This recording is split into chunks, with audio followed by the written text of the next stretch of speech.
Thank you, Steve. I open up usually with this. I take off my glasses, I put on my sunglasses, and I get my neuralizer out. I'm going to neuralize every one of you. There is actually some things I want you to forget that you're going to hear in the course of this talk that are very important, because I've been doing this for 51 years, as he said. I've been teaching people for 27, I've been a CDE for 27, 28 years, and a lot of things I used to teach people, I don't even practice myself anymore. I really appreciate what Howard and Earl had to open up with, because their discussions form the underpinning of what I'm going to discuss with you regarding sugar surfing. And because I have just 30 minutes, a little over 30 minutes to do this, and this is actually a two and a half hour workshop. Steve asked me to do this last fall, and I said I'll condense it down to the secrets or the highlights of this. So if I can get this to work, I have no conflicts of interest to report. I'm a Joslin medalist. I've got my Joslin medal up here right now. I'm going to discuss the difference between dynamic and static care. We were all raised and introduced into the concept of static care. You've seen that alluded to in the prior discussions. There are formulas for everything, ratios, there's settings, and percentages we recommend. That's how we all get into this, myself included, and at times I have to teach people this. On the other hand, the body's a dynamic entity, and we need to treat it as such, and you're seeing a lot of research now heading in that direction. But you don't have to have necessarily all the technology that you've seen so far to be able to do this. You can do that now, and that's what I'm going to show you in the next 30 minutes. I'm going to show you some very visual images, and I hope they translate over into this computer. This wasn't mine, but hopefully they all translated over. Steve assured me of that. And I'm going to illustrate some basic sugar surfing methods that I actually teach at workshops and that people have adopted worldwide. The book is in about 65 countries. There are thousands and thousands of people that are benefiting this around the country, around the world, that is. And I'm going to share with you what I teach about this. What I call sugar surfing is also called dynamic diabetes self-management. It's based on what we call frequent pattern management. It's a term we coined in an article we published in 2012 in Diabetes Care. It's going beyond the old style pattern management, looking backwards. It's looking forwards based on what's happening in the moment. And it's what I would consider next level care. It's a paradigm shift. I've lived through 51 years of diabetes, going from urine testing to blood glucose testing to now continuous glucose monitoring. At each level, it's required a change in the way we approach things. You've heard that alluded to in the previous speakers. That's what you're going to hear from me today.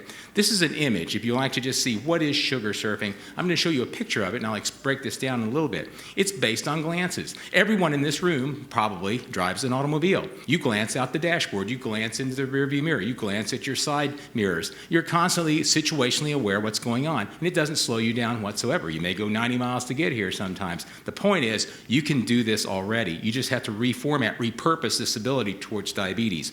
It also results in the omissions. Oh, I don't take that exit, I go to the next exit. Or I don't slow down, or I speed up. There are things you don't do and that you also do that control your diabetes. For example, don't take a shot of insulin. Take a shot of insulin and don't eat. Those are omissions that nobody here would argue would have an impact on your control. And then actions. You have to choose what you're going to do. How much, not just how much, but when. And will you repeat it? And you've heard that touched on in the previous discussions. Now, some of us are into the low-carb era, and I'm going to put this slide in here for a reason. But even if we eat low-carb and don't challenge ourselves with some of the things that other people do, we still have to deal with stress, insulin pump failures, denatured insulin, the changes in our basal insulin tuning, and so on. So things have to be surfed through. Okay, you just can't be static all day long. Here's my algorithm. This is very visual. I've condensed this thing down to one slide, more or less. Surf. See the patterns, understand their significance, respond appropriately, and follow up carefully. It's just a basic decision loop. Everyone in this room is making constant decisions all day long, whether it's about diabetes or other aspects of your life. Let me walk you through how this works in just a second. This is the visual part, talking about pattern recognition. It's not so much about trend arrows, it's about pattern recognition. Now, I'm showing you several terms I've kind of coined in the book and even since the book has come out. And this is for you to use to customize to what you want it to be. I call a shelf, for example, a glycemic shelf, a steady level, a steady trend line that stays about 30 points wide, that meanders about in that box, about over 1 hour. Now, you can make that 30 minutes if you want to, you can make it 2 hours if you want to. A delta wave is a rise in at least 30 points, or 2 millimoles if you're from the UK. from baseline over about an hour. A drop is the inverse, a reduction of about 30 milligrams per deciliter over about an hour. Again, these can be altered to fit the situation. An insulin pivot is a change in the direction of the trend line that you see on a CGM. A carb pivot is the opposite.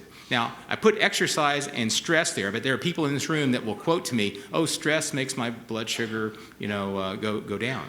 Or sometimes exercise makes my blood sugar go up. So those can be plus minus effects. But insulin and carbs, generally speaking, can cause pivots if they're given in a forceful amount of dosage. Down at the bottom, a little bit more subtle, the inflection points. The inflection points and the lag. I think anybody here that uses a CGM knows that insulin and the CGM itself have a lag time between when you take your action and when you see something. And that's what you see represented down there in regards to an insulin dose or a carbohydrate dose. And then the inflection is the change in the direction of trend of the line. That can have significant meaning, and I'll try to show that to you during the course of my brief talk. The point here is that every day of surfing is never exactly the same. Variance is expected. You've heard that already from our prior speakers. And I always ask people to have this thought experiment. What if you checked your blood sugar and you were totally, absolutely accurate every minute of the day? Well, you'd have about 1,440 blood sugars, right? What are the statistical odds that one day will be exactly the same as the other? And most people will say infinity, right? Never. So you must accept the premise that every day is unique. Every day is different. You've heard that from our speakers already. Even your A1Cs have to be looked at differently. You can't compare yourselves to others. Every day is unique, and that's wonderful to have. That means we have to take it each day as it comes at us, and that's what sugar serving is all about. It also emphasizes significance. On the left is a description of precision. Blood sugar is 100, it's dropping at a rate of blah, blah, blah, blah, blah, right? Okay? On the right, the average person on the street looks at that and says, hey, Steve, you're getting low, right? Or that's what Jeremy usually does for Steve, as I understand it. So he has to call and tell him that.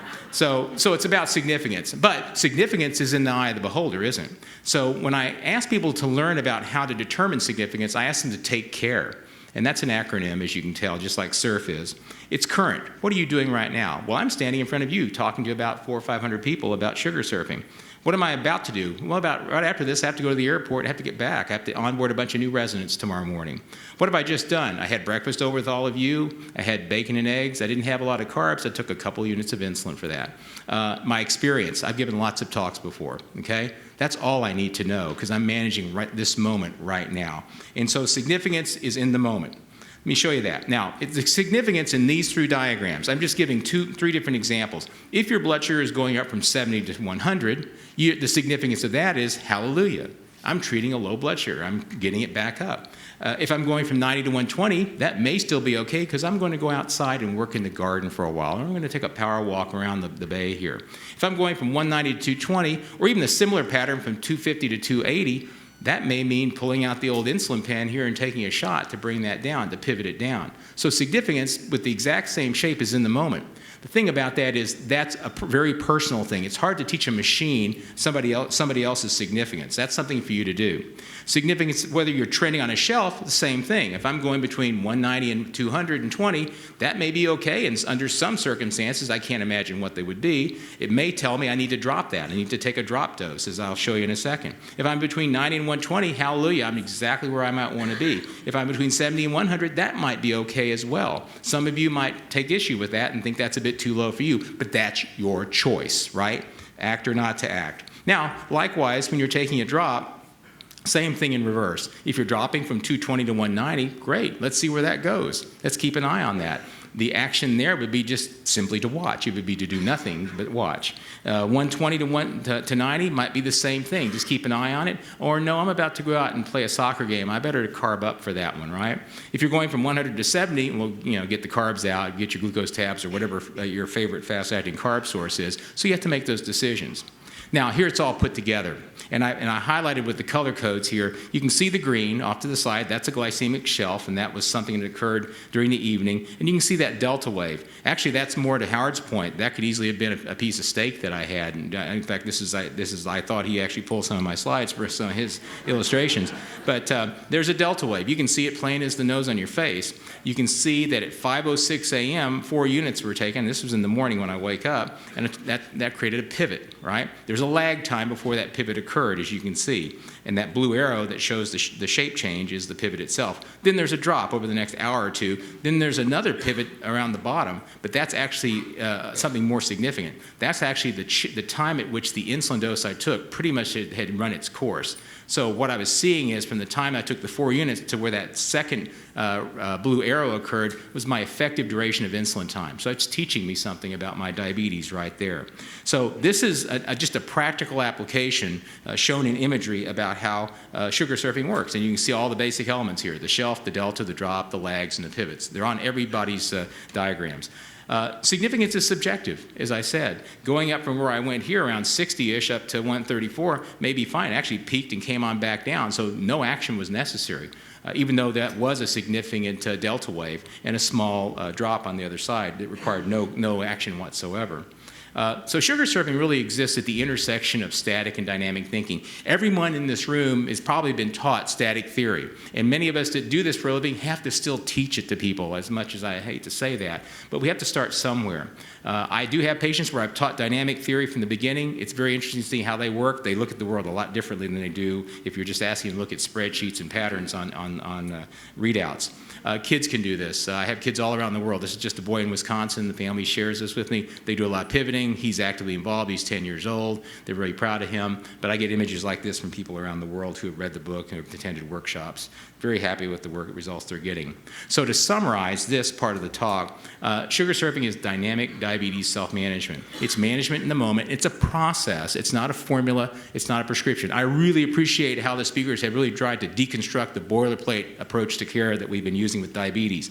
It can be used with a pump or injection therapy. Just for the record, I was on a pump for 30-something years, 35 years. I've been on injections for the last several. It doesn't matter to me what I'm on. I can manage with either one. I got 5 pumps up on the shelf. So I love pumps. I prescribe them all the time. I would love to have heard that argument yesterday. I would have been on either side, probably in the middle. But CGM is not required, but it really does make life easier. I'll just go ahead and say that. CGM does help to have that information in the moment. You could check yourself a lot. There was a woman in Belgium that said she checks herself 24 times a day. I thought that was crazy, but she said she used these skills and did it that way. So I guess in theory, it's not absolutely required. And it said, as I said, it leverages dynamic thinking in proactive and reactive ways. And I'll show you that at the end of the talk. And I consider it a true paradigm shift in how we care for diabetes. And it's based on the concepts you've heard Earl and Howard talk about earlier, and probably the other speakers that I didn't get a chance to hear yesterday. So one thing I always tell people is direction affects correction, if you will. I'm just going to show you. For the same blood sugar, in this case a value of 100 milligrams per deciliter, without the added information of directionality or the trend line, if you will, or arrows, if you will, then you could have 3 fundamentally different actions that would accrue from that. And so it's so important to realize that we go from point-in-time monitoring to trending. It totally changes the game. We have to use a new calculus, if you will, for this to determine what to do. And so you might see no action needed to anywhere from watching and treating a high and preventing that from occurring. And so what you do when you start learning how to do this, and again, I've culled down my slide set to quite a handful of slides to do this. You start practicing, and you heard Howard say that earlier. You have to do this. You got to repeat it. Like any other skill, diabetes care is a skill, folks, okay?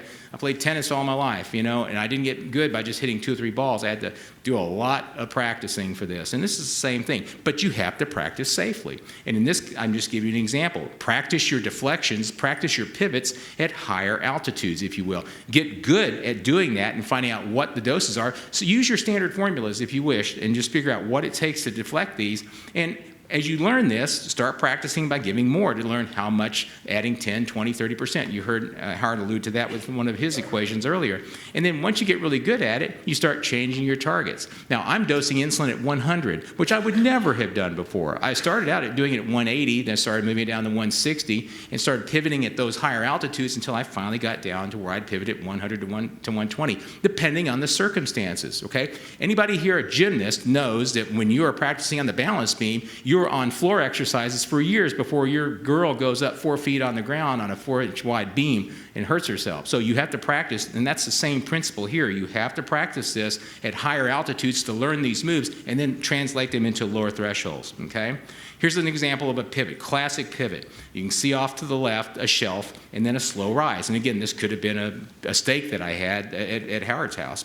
And then it went up to 6, and then I took my pivoting dose of Lispro, and I practiced these. And this, I don't have this slide in here, but it's like diving. You know, there's a 3-meter, a 10-meter, and a 30-meter board, all this other stuff. There are all these different board heights, right? And you practice from those. I selected personally 140 and 180 as practice diving points to practice drops and pivots from, okay? And after I got good at that, I could just move it to whatever point in space I wanted to do it. And again, this is empirical. I realize that, but you're hearing a lot of the talks focusing on this being an empirical thing because we're all unique and individual. So, and as you can see, as I came down, I took a 10 gram, I had a small cup of yogurt, and that was a small meal, actually. I have it for breakfast in the morning, and then it leveled out and the shelf occurred. So you're seeing this standard construction when you look at these trend lines that you can project in your mind when you see these lines. You'll have them too. Everybody here has delta waves, pivots, drops, and shelves. Now, when you're trying to do what I call a drop, aim small at first. Aim small, miss small, as we say. So you say you're on a shelf at 180. This is how I practiced. I would start trying to take 2, 3, 4 at different times, and I call these nudges and drops. Taking the drop is a surfing term. Anybody that surfs knows that. Taking a drop is actually a literal ocean surfing term. Nudges are exactly what they say, nudging that line down, but staying on a steady trend line.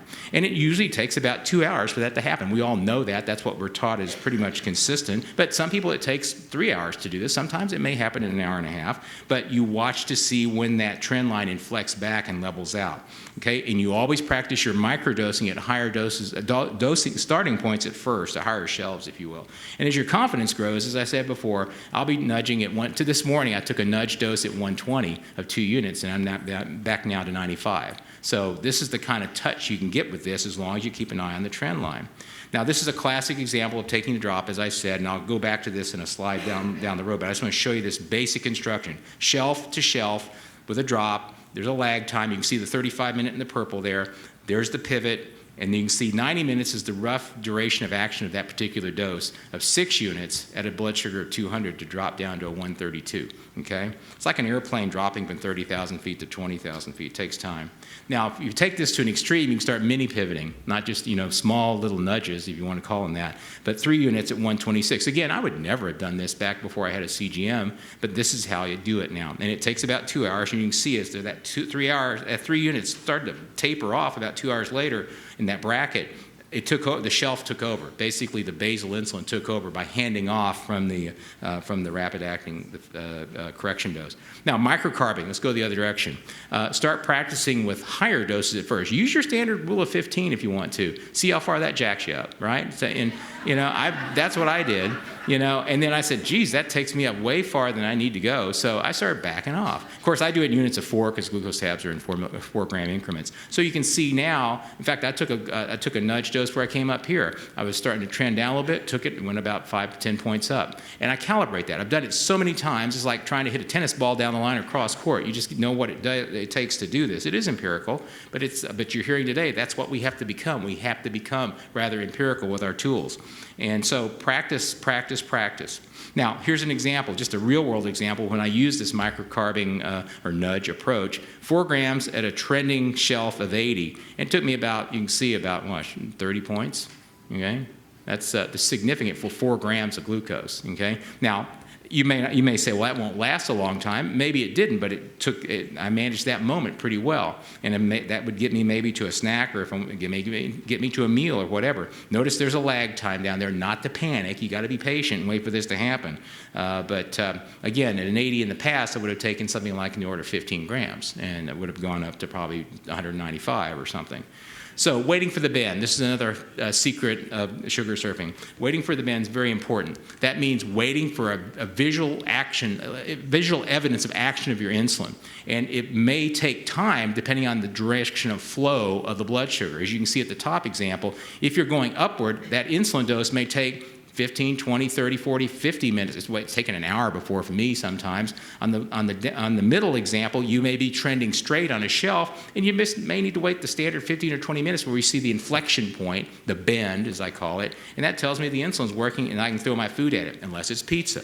And then you have to know your foods. I'm not talking a lot about food here, but I have a concept called the top 10 list. Everybody has a top 10 breakfast, lunch, and dinner, right? learn to manage the combination of foods, whether they got fat and protein or whatever, Howard was talking about, all that in there, you're going to manage it holistically that way and know what it takes to do just that. Likewise, if you're downward trending, you can shorten the gap or even eliminate the gap between you when you dose insulin and when you eat. It also depends on what you're eating as well, how the carb content of that. So learning to adjust the timing, and you heard Howard allude to that, very important, and this is one way you can do it. So here's an example of timing. At a blood sugar of 145 on a relative shelf, 4 units were taken. You can see the bend occurring, the little red arrow there. That took about 40 minutes. 10 grams, that's what I took for this one because I was trying to take that 145 down. And you can see the 95 was the depth of drop of my blood sugar, which you could actually infer was the peak action of the insulin that you saw alluded to in some of Howard's slides. And then it comes back up, and then when it starts to curve back over at the 139, it's pretty much that insulin's done. It's been 2 hours. I've done this so many times, at least in my case, a dose of insulin lasts 75 minutes to 120, 150 minutes, and that's what I'm looking for. So I'm looking for those inflection points. There's something you can seek out and look for. At some point, somebody put electrodes in somebody's chest and formed an EKG line. Somebody had to put some sense into what those T waves and P waves meant, so we could all learn from that. And that's really what this is all about, is putting some sense into all of this.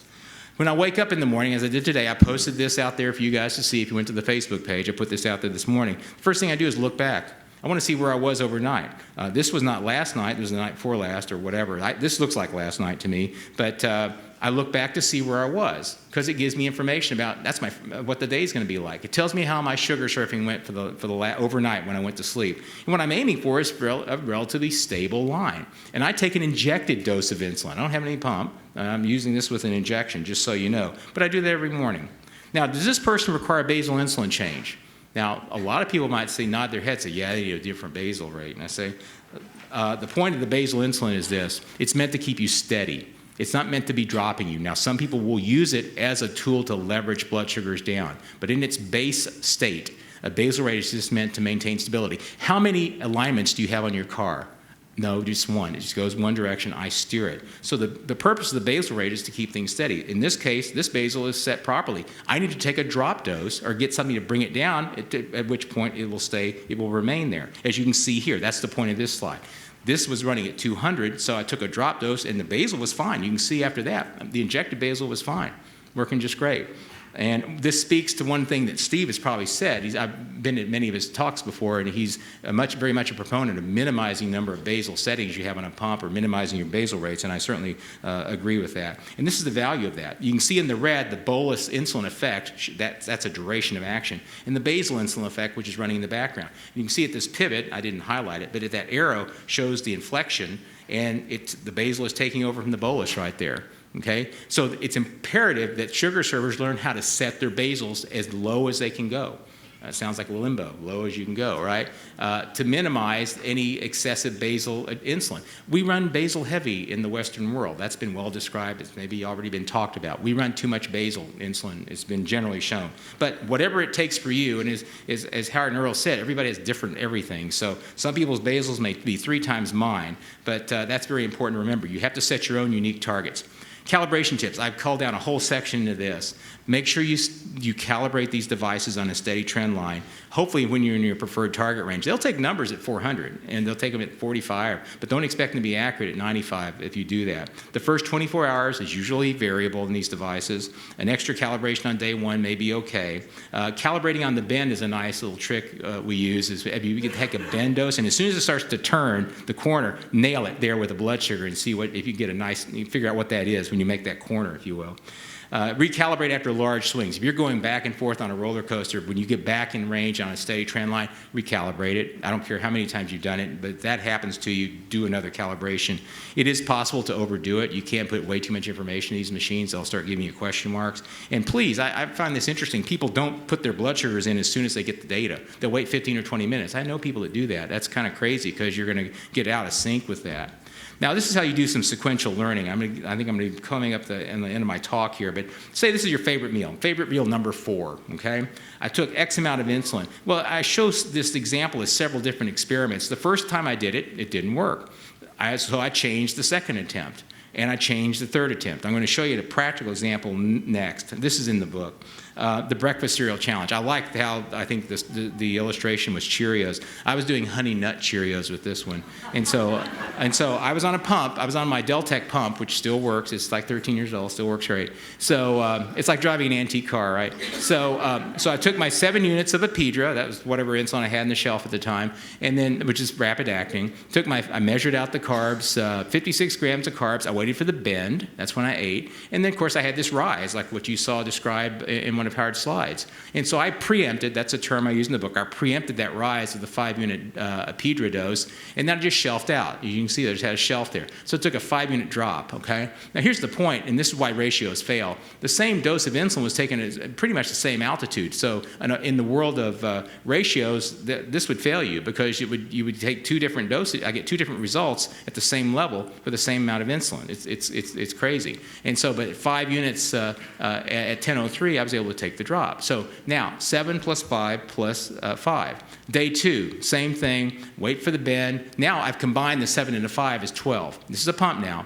And then you can see this late rise, this 5 units that I had to take a preemptive dose, and I took the drop again, okay? Day 3, okay? Now I've done what a lot of you have been encouraged to do at these talks is to use your dual-wave bolus capacity. What I did was I took the 12 units up front, then I took the other 5 units over 3 hours. Voila. Okay? Now, it doesn't always work out in 3 attempts, but, sometimes the third time's a charm, right? But the whole point is, you've heard this from the speakers already, you got to practice this stuff, okay? There's not going to be a formula for you. Every day's different. I already said that earlier.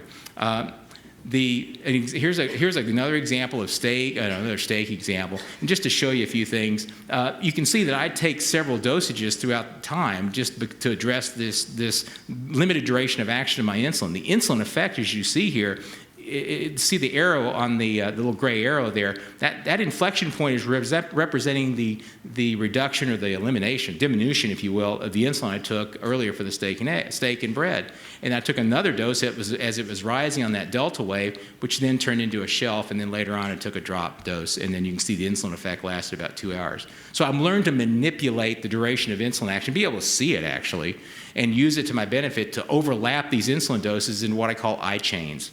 This is for the injected world, not for your pumpers. I chains. And I chains are basically a recognition of what the insulin effect is in handing off one insulin to the next as you see the inflection points come up 2 hours later, because your mind is in the moment. You knew when you took that last dose. Yes, it's 2 hours ago, I'm seeing an inflection, and I had something that was kind of long acting. I better hit that again, or I could wait for it to go to 250 and then try to fix it. So you know what good surfers try to do. So now, after I ask you, deltas, pivots, and shelves, can you see them better now? They're going to be in all your readouts. Just learn to recognize them. You have them. Just learn to manipulate them. That's what sugar surfing is all about. Stacking insulin.